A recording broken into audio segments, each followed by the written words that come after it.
Welcome back to episode 12 of the DVP, the Dan Vikas program, where today we are going to talk about Matthew chapter 13, verse 12. Now, we all have those friends or acquaintances or people we know that are very well off, that are doing very good for themselves, as well as those people who are struggling, who are on the other side of that coin. And for myself, you can probably resonate with this on some level. It seems like those people that have their schedule locked down, that have their things in order, that have everything taken care of, always have time. Maybe not time for crazy random stuff, but they always have time to get the stuff done that's important to them. And when they need to make time for something, they can, and they're still productive.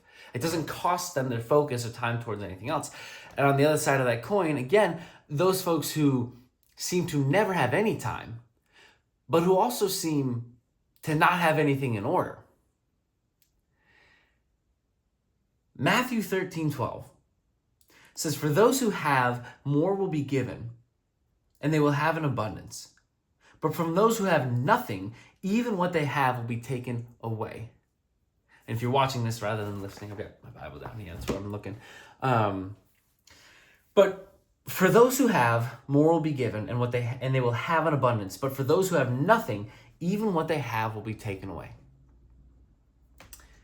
Now, I've always associated this with a little later on in Matthew chapter 25, verse 29, which essentially says almost word for word the same thing. "For to all who have, more will be given, and they will have an abundance. But from those who have nothing, even what they have will be taken away." And in that particular parable, it is the parable of the talents, where it talks about 3 servants. A master gives one servant 5 talents, one servant 2, and the last one 1.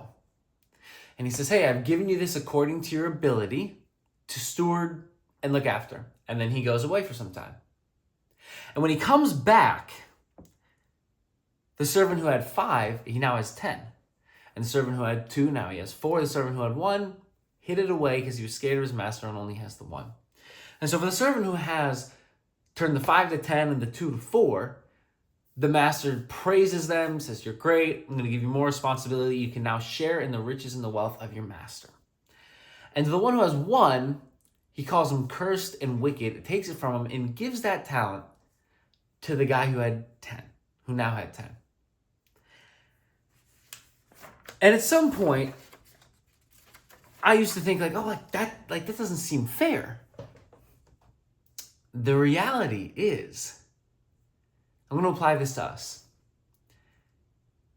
And to what I mentioned before, the folks who always seem to have time and the folks who seem to struggle to find time even though they never have any of it and they have nothing to do.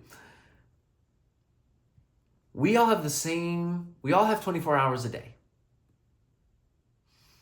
The man or woman, the person who wakes up and stewards those 16 hours, let's say they sleep for 8, and they steward those 16 hours diligently. They apply them how they need to be applied. They're thoughtful about their time, their energy, their focus. They maintain discipline, and they do what they need to do with that time. The people that steward those 16 hours well, then go to sleep, wake up the next day, and they will reap the benefits of the fruit that is bared from the 16 hours that were properly used. And just properly meaning they stewarded that well. Doesn't mean it was on anything in particular, but they did what they needed to do with that time. Now, on the contrary, the person who wakes up and uses 2 of those 16 hours for something productive and then wastes away the other 14, when he goes to bed that night, there's going to be feeling an overwhelming, didn't use that time as best as I could. We can't lie to ourselves. As much as we think we can, our subconscious knows the reality of what's happening, the reality of how we're acting and how it relates to what we're telling ourselves. If there's a discrepancy between what we're doing and what we say we're doing, our mind knows. So that guy who only uses 2 hours of the 16 that he has, by the time he gets to bed, already less fulfillment. We find fulfillment, we find joy in using the gifts that we have to serve other people. And so by the time that person gets to the end of the day, there's already less fulfillment. But then he goes to bed, and when he wakes up the next day, he's now working with solely the effort, rewards, benefits, whatever he did and worked on for 2 hours the day before. And that's what he wakes up into. Now, I'm not saying he can't flip a switch, work 16 hours the next day. Great, wonderful. But he begins that day at a slight disadvantage when compared to the person who used all 16 hours that day before to be productive, used all 16 hours well. I don't want to say be productive because sometimes rest is using your time well. But this pattern builds. That person who used those 16 hours well now moves into the next day with a little bit more accomplished. Even if it's just mentally, but there's a little bit more accomplished. He's built some new skills, maybe developed some new assets, worked on something that will continue to serve him in the following days. And the more he does that, the more assets he'll build, the more skills he'll acquire, the more things that he will construct and put into place and put in order and start working on that will continue to build and serve. And so as he goes through his days, what originally took him the 16 hours, that first day, we're just going to call it arbitrary day one, what originally took him those 16 hours on day one, 10 days later is now compressed into just 2 hours because of the diligence and the attention and the time and the effort that he put into stewarding that time well. All those skills, all those assets, they are building, they are compounding on each other so that now, 10 days later, he has all that time back. He was given 24 hours, just like the other person. But because he used the 16 that he was awake, well, for those who have, more will be given and they will have an abundance. Because he used it well, he finds more, he's given more. It is the 24 hours that is offered to him and to the other individual who doesn't use his time wisely, but to the guy who does, that continues to build, it continues to compound, it continues to allow him more time. And all the while, he's growing. He's building assets. He's building skills. He's building on what he had done the day before. And so in a very literal way, I'm going to flip to Matthew 25:29, because it's essentially the same thing, but in different words. For all those who have, more will be given. He operates from a position, the gentleman that uses all 16 hours well, he operates from a position that he has time to do the things that he needs to do, operating from a position of abundance, operating from a position of I have so much, I have everything I need. And I'm going to employ it and deploy those skills and talents. And wow, wouldn't you know, more will be given. He finds more time. He gets more time. And as he builds skills and assets, whether that's through conversation or work or whatnot, more is given. By the energy and effort that he puts out, he receives more. He finds more because that is the level that he's playing at. It just builds. It compounds. Now take the other side of that coin, the gentleman that only used 2 hours productively. Well, let's say he operated for those 2 hours at like 99% capacity. So he was stewarding well, only 2 hours, but 99% capacity. Well, you begin the next day and you've only got that 2 hours of work that you put in. Work very loosely, not necessarily like a 9-to-5 job or a W-2, but whatever you were doing, you only have those 2 hours to work with. And you only put in 99%. So when you wake up the next day, that first day you were already operating from a place of, I don't have enough time to do the things I need to do, which is what we say. When we don't use our time effectively, when we're not applying that gift of time that we've been given, then we're saying, it's not that important. I don't have a need for all of this. And those things that I do need to do, they're going to take more time than that. So I just can't get it done right now. That's the subconscious in the back of our mind. And so he operates for those 2 hours at 99% effort. Well, then when he wakes up the next day, and let's just say he stays consistent, it's going to give us a good 2 hours of work, but he's also going to stay consistent with his 99% effort. But now it's 99% effort of the 99% the day before. So as a whole, it's gone down 1%.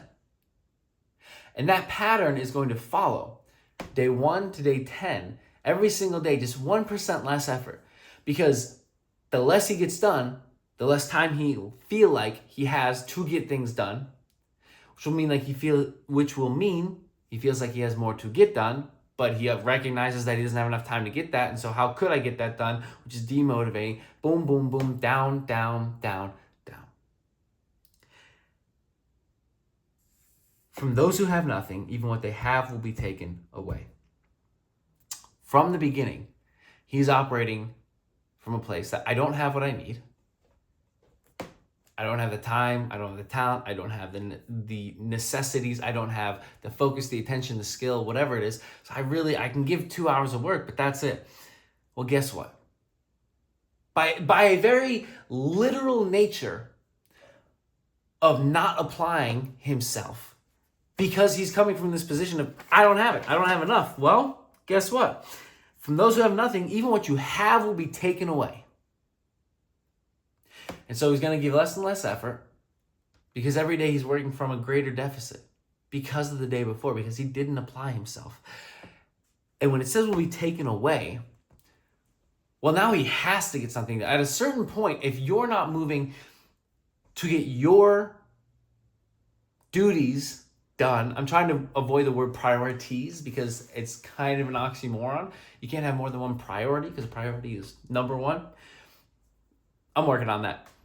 As he moves, as he fails to move to get the things done that he wants to, feels he needs to, and he moves further and further away from that, at some point, if you're not moving in that direction of this is important to me, somebody else, man who's applying all 16 hours a day, goes, well, I now have a greater skill of applying the work of other people, the time of other people, to those things that I need done, so that I can expand my capacity to give in other ways.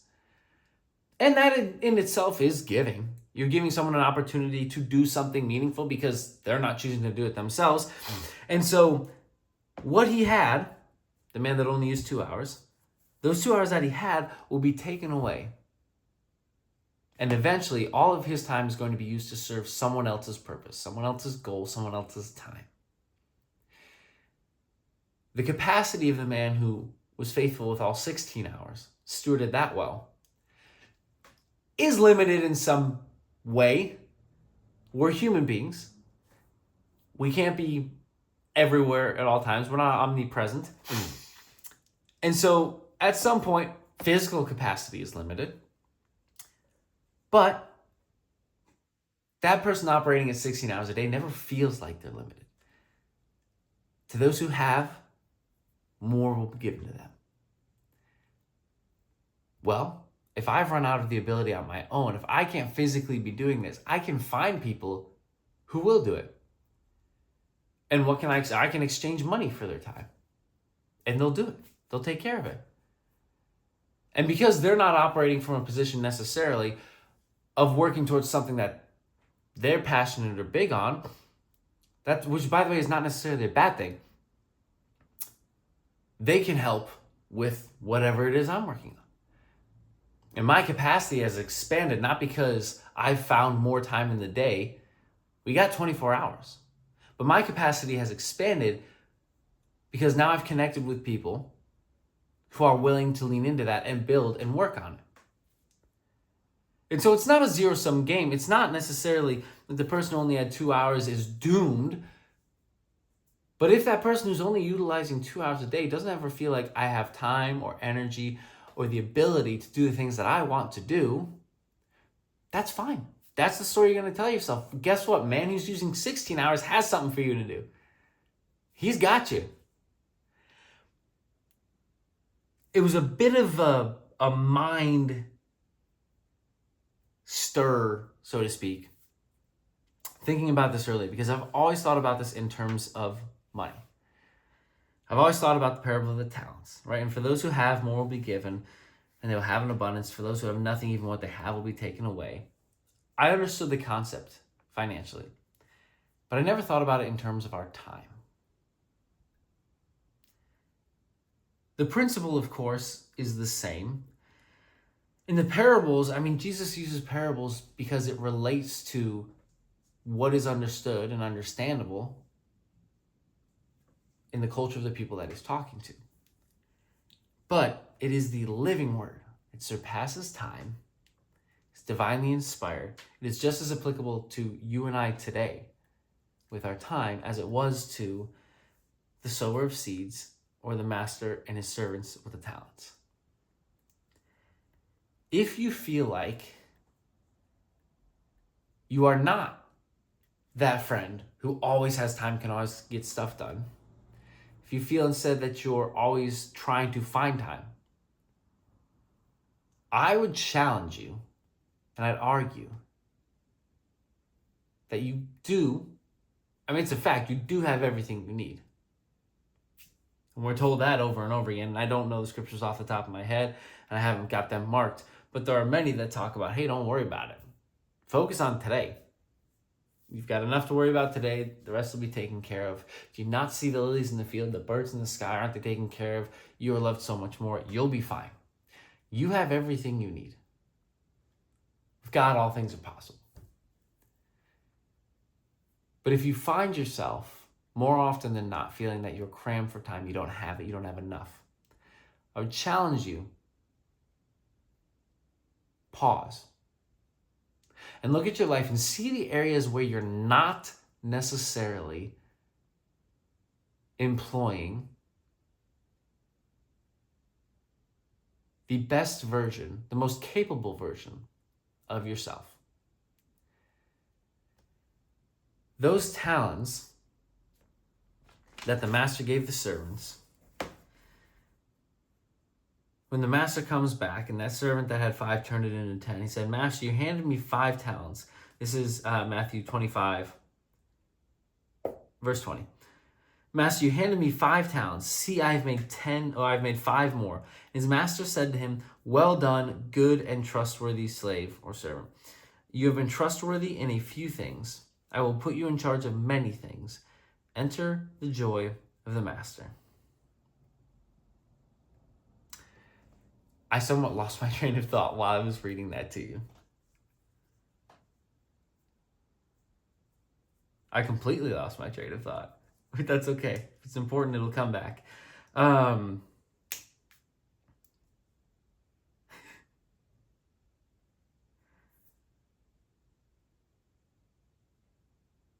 it. Here we go. Okay. So the master gave them, hold on, ready? It's in here somewhere. Oh, that's what it is. I'm reading from the wrong one.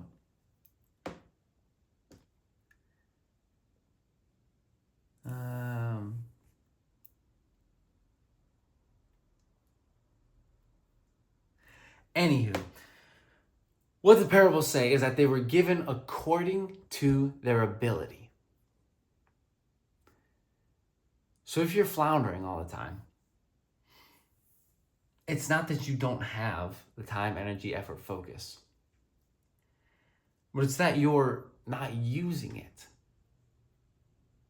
the way you have the opportunity to do so. You've been given according to your ability. Life, every hour of the day is a gift given to us according to our ability. There it is. We found it. Thank you, Jesus. All right. It is a gift. And so the guy who has 16 hours a day and continues to find more time, he is given more time. Not literally, figuratively. He is given more time because he has a greater ability to use it. He has a greater ability to steward it. He can do more. He can serve more people with that time. He's been given according to his ability, and he has continued to receive that. And he will continue to be given so that he continue to use according to his growing abilities. If you find that you don't have any, what's a gift? If you find you're always lacking time, you don't have enough time for this, it is a gift. With what abilities are you employing that gift? Are you using that gift? Because if you're not, what you're saying is, God, I know you've given me this gift, but is it that important? Do I really need to use it all? And so you're never going to receive more. You give it in accordance with your ability, but if you don't have the ability to effectively use those 16 hours, why would you be given any more? You might think, you're like, that's a little arbitrary. What do you mean? Like, I'm given the hours? Yes. It's a miracle that I wake up, that you wake up. It is a gift every single day. Do you realize how many people just drop dead? And I don't say that to be obtuse or sound terrible or try and scare you. But every single day, tens of thousands of people meet their end. Actually, that sounds worse. I was going to say pass away and then said meet their end. That sounds worse. Tens of thousands of people take their last breath. That doesn't sound any better. But people die every single day for seemingly no reason, out of nowhere. Whether it's an accident, whether they just take a nap and they don't wake up, people die every single day. Every hour you get is a gift. And you are given more time, more ability, according to your ability to use the gifts that you have. My goodness. I've had the same kind of morning where the only thing that changed between the only thing that changed that morning was the attitude that I woke up with. And the first words out of my mouth, or at least in my mind, where it was, man, thank you for the ability. Let's give a real example. I've woken up late before, more than once. There have been times when I woke up late, and my first thought was, what a gift that I have a bed that I can sleep in and stay here in a safe place where I can't wake up later than I intended, but still have time to do what I need to do and get to work. And those mornings, though my timeline was a little bit crunched down, were brilliantly effective. They were productive. I felt phenomenal and went into work in the highest of spirits, motivated, moving, getting things done. Flip that around. I've had mornings where I slept in a little bit, and then I woke up and I'm like, I had stuff to do. And then those mornings, same amount of time as the morning that went really well when I slept in. Those mornings feel rushed. They feel chaotic. I might forget something. I get into work and I'm scattered. I'm not focused. And the only thing that changed is when I woke up, that first thought on that not so great morning was, I'm already behind. I don't have this. I immediately was operating from a place of that person who has nothing. And guess what? What I had was taken away. But when I woke up, and I stepped into, I lived from that position of the person who had, man, I received so much more. And those were abundant, beautiful mornings. And there is no reasoning other than the simple truth that for those who have more will be given, and for those who have nothing, even what they have will be taken away. God is so brilliant and so simple and so straightforward. If you operate from a place of I don't have, that will perpetuate. You won't have the energy, you won't have the focus, you won't have the time, you won't have the talent, you won't have the foresight, the skill, you won't have the perspective, the connections, anything. It will be taken away. You're given that day, you're given that breath, that hour in accordance with your ability. But if your ability throws it away, if you can't steward that, you're not going to get more. But when you can, when you operate from this position of, man, I have it all. Look, it might not have started the way I thought it would, but I'm good, I got it.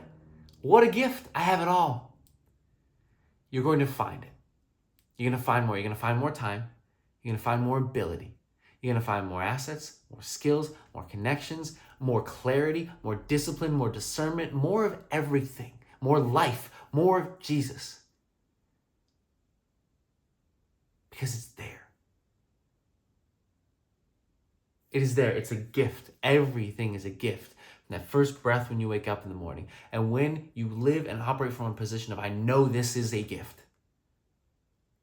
That's all you're going to find. You have the ability to recognize what a gift this is. Let me use it. And so you're going to find that. You're going to continue to find that.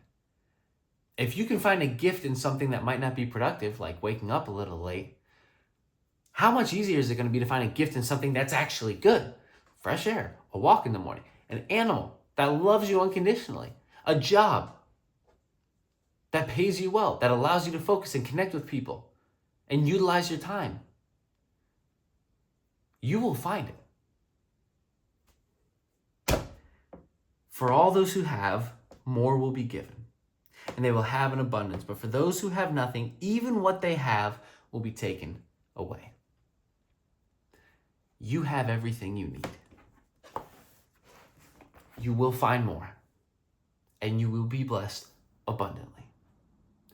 Not because some magical fairy is going to come out of the sky and drop everything on you, but because you have, and you're operating from that position. You're operating in alignment with the creator of the universe who has given you the gift of life, and he lives inside of you. If you've been baptized, the same spirit that rose Jesus from the dead, talk about a gift back to life, is in you.